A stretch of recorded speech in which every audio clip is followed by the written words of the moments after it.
Jingle bells ring and jingle bells ring. Snowing and blowing. Hey guys, welcome to our channel. నేను మీ Vijay.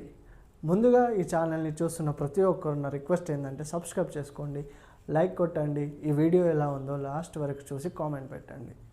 So ఈరోజు మన topic వచ్చేసి Santa Claus. అసలు ఈ Santa Claus ఎవరు? అతను నిజంగానే ఉన్నాడా? ఉంటే ఎక్కడున్నాడు? అసలు ఈ శాంతా గురించి కొన్ని విషయాలు మనం ఈ వీడియోలో తెలుసుకుందాం. శాంతాక్లాస్ శాంట్ నికోలమస్ అనే ఈ పెద్ద ఆయన టర్కీ దేశానికి చెందినవాడు. ఈయన చిన్నప్పటి నుంచే గొప్ప ధనవంతుడు. ఆయన టీనేజ్లో వాళ్ళ పేరెంట్స్ని కోల్పోయాడు. ఆ తర్వాత నుంచి ఆయనకున్న ఆస్తి అంతా పేదలకి దానం చేశాడు. చిన్న చిన్నగా దానం చేస్తూ చిన్న చిన్న గిఫ్ట్స్ ఇస్తూ, సర్ప్రైజింగ్ గిఫ్ట్స్, అవి కూడా నార్మల్గా గిఫ్ట్ ఇస్తున్నట్టు కానీ తీసుకున్నట్టు కానీ తెలియకుండా ఆయన గిఫ్ట్ ఇచ్చేవాడు. అది ఎలా అంటే, ఎవరైనా పిల్లలు పడుకొని ఉంటే ఆ నైట్ టైంలో వెళ్ళి వాళ్ళ పక్కనే గిఫ్ట్స్ పెట్టేవాడు శాంతాక్లాస్. సో క్రిస్మస్ సీజన్లోనే శాంతాక్లాస్ చాలా ఫేమస్ ఎలా అయిపోయాడు? అసలు శాంతాక్లాస్కి క్రిస్టియానిటీకి ఉన్న సంబంధం ఏందో. సెయింట్ నికోలమస్ టర్కీకి చెందిన ఈ పెద్ద ఆయన తెల్లటి గడ్డం, ఎర్రటి అంగి, మంచి పర్సనాలిటీ, పైన cap, జింకలతో vehicles.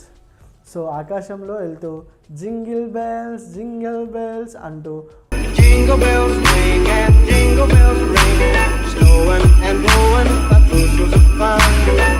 Now the jingle. పాట పాడుతూ ఇంటింటికి వెళ్ళి గిఫ్ట్స్ పంచుతాడు క్రిస్మస్ వేళ. సో క్రిస్మస్ పేదలకి అంత ఆర్భాటంగా అద్భుతంగా ఉండదు కాబట్టి అలాంటి పేదలకి, అలాంటి పేద పిల్లలకి మన శాంతాక్లాస్ గిఫ్ట్లు ఇచ్చేవారు. సో ఈ శాంతాక్లాస్ గురించి మనం చెప్పుకుందాం. శాంతాక్లాస్ ఇప్పుడైతే లేదు. 1700 సంవత్సరాల క్రితం ఈ శాంతాక్లాస్ ఉన్నాడు. చిన్న పిల్లలకి, పేద పిల్లలకి, సో ఎవరైతే మంచి తెలివితేటలు గల ఉంటారో ఆ పిల్లలందరికీ శాంతాక్లాస్ గిఫ్ట్లు ఇచ్చేవాడు. సో క్రిస్మస్ డేలో క్యారల్స్ అని జరుగుతాయి. ఈ క్యారల్స్ జరిగిన తర్వాత పిల్లలందరూ పడుకుంటారు. అలా పడుకున్న టైంలో శాంతాక్లాస్ వెళ్ళి వాళ్ళ పక్కన గిఫ్ట్స్ పెట్టి, సర్ప్రైజింగ్ గిఫ్ట్స్ అని వాళ్ళకు ఒక బైబిల్ క్వైట్ రాసి అక్కడ పెట్టేవాడు. సో యూజువల్గా ఈ గిఫ్ట్స్ అనేటివి అందరి పిల్లలకి కాదు, ఎవరైతే మంచోళ్ళో, ఎవరైతే తెలివి ఉన్న వాళ్ళో వాళ్ళకి మాత్రమే ఈ గిఫ్ట్స్. అంటే శాంతాక్లాస్ ఎలా అంటే ఒక మోరల్ని వాళ్ళకి చెప్పడానికి అలాంటి వాళ్ళకి గిఫ్ట్స్ ఇచ్చేవాడు. సో ఇప్పుడైతే శాంతాక్లాస్ నిజంగా లేడు, అది అవాస్తవం. కానీ క్రిస్మస్ వేళ శాంతాక్లాస్ గెటప్ వేసుకొని చాలామంది గిఫ్ట్స్ పంచుతూ ఉంటారు. సో ఇప్పుడు కొన్ని గిఫ్ట్స్ వస్తూనే ఉంటాయి, సర్ప్రైజింగ్ గిఫ్ట్స్ ఇస్తూనే ఉంటారు. సో నిజంగా అది శాంతాక్లాస్ ఇచ్చిన గిఫ్ట్స్ అని చాలామంది అనుకుంటారు. యాక్చువల్లీ అది అబద్ధం, అవాస్తవం.